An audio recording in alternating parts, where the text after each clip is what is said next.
in 2003, Iraq was invaded. What was the official story for invading Iraq? Yeah, what was it? The official story was that Iraq had weapons of mass destruction and there was this dictator in power, Saddam Hussein. It is another story that Saddam Hussein was a US puppet for many years.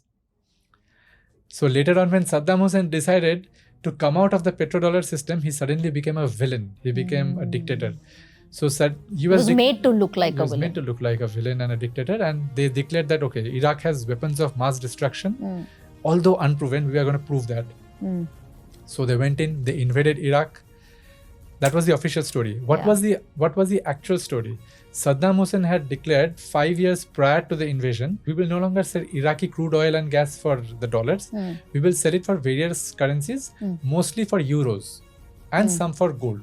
So if countries want to buy Iraqi oil, you're welcome to do that with your own currencies or give us euros or give us gold, but don't bring US dollars. We want to teach them a lesson. So that is why Saddam Hussein was taken out. Same thing happened in 2011 in Libya. Muammar Gaddafi was in power.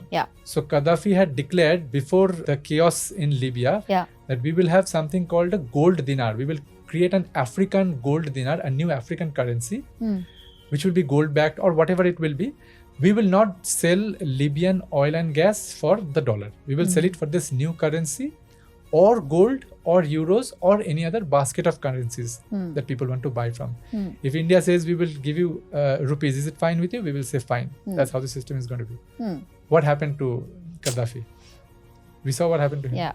The same thing happened with Syria as well. We saw foreign intervention and chaos, and then Bashar al-Assad fell. Official story was that he was a dictator. Truth is that he wanted to go against the petrodollar system. He also defied US plans to build some oil pipelines and gas pipelines that would pass through Syria for convenience. So he went against those plans because he said that I don't like the petrodollar system, so I will not allow your plans to use my territory. So he also went. So now who is the final frontier that is left? Iran.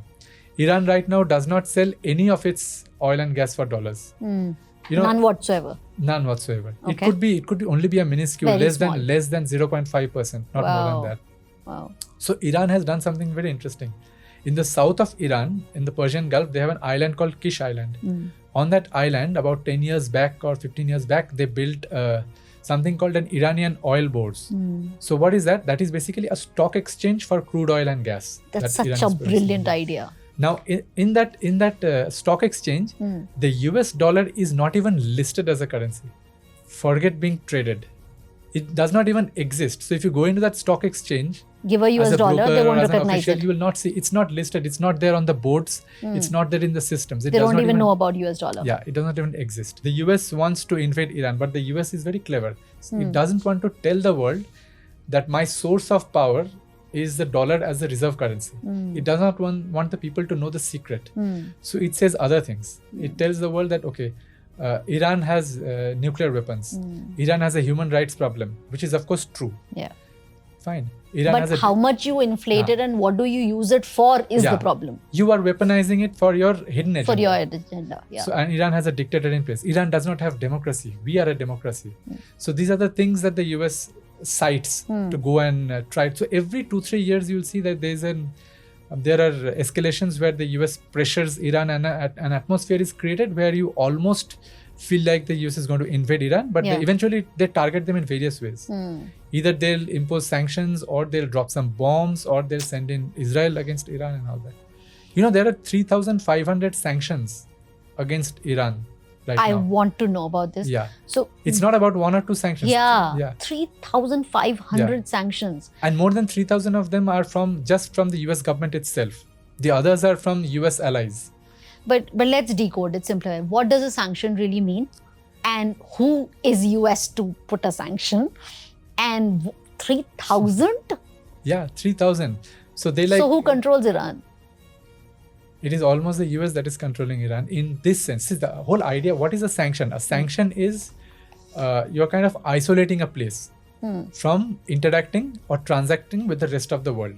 Okay. So like, for example, if Iran sells crude oil to say 80 countries in the world, say 50 countries are US allies. So US tells those 50 countries that we are going to topple your governments if you continue buying Iranian oil. So stop buying Iranian oil, buy oil from us or buy oil from our allies like Saudi Arabia, Kuwait, or anybody else, but not Iran.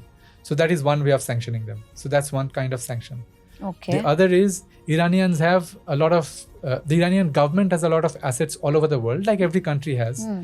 So the best thing is to freeze them if they're in the ally countries. If Iran has a lot of bank accounts, Iranian government has bank accounts and assets in Canada or say in the UK, the US has told these governments to just freeze them, cut off access of the Iranians to their own assets. That is one way of sanctioning them.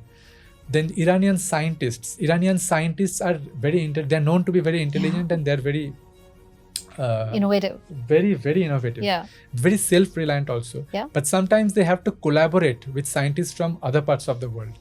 So once again, sanction them. They should not get visas to travel anywhere in the world.